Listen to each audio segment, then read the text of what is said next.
So leading into vintage, don't know, what am I looking forward to? There we go, look at that, that's how it should look. This vintage coming, we're just on the eve of the 2015 vintage. We have some fruit coming in on Sunday morning at this stage, and yeah, look, we're really looking forward to this vintage. We've got a really good crew.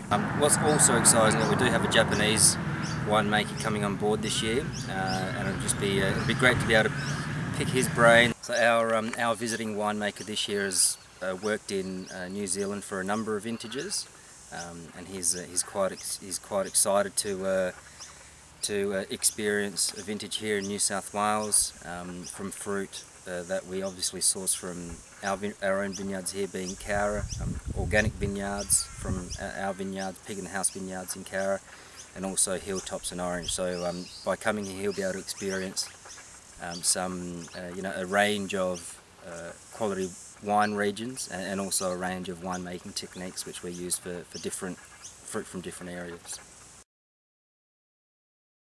Generally speaking, we're starting harvest in the last week of January, which for sparkling base is roughly about right, maybe a week earlier than normal. But with regard to how long it will last, I'm probably expecting the 3rd or 4th week of April to be the week of last fruit intake.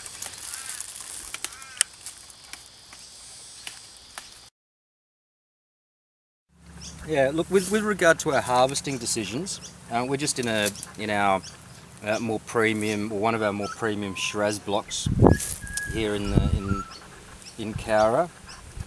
Basically, we do measure the sugar levels in the grapes leading up to vintage. So starting as of next week, we generally start measuring the bricks. It basically enables me to, I'm able to find the point at which I really do need to start coming into the vineyard and walking through rows and tasting fruit.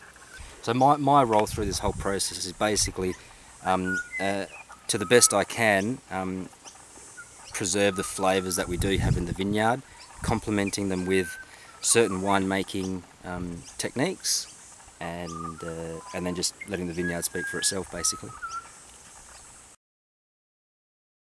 Vintage!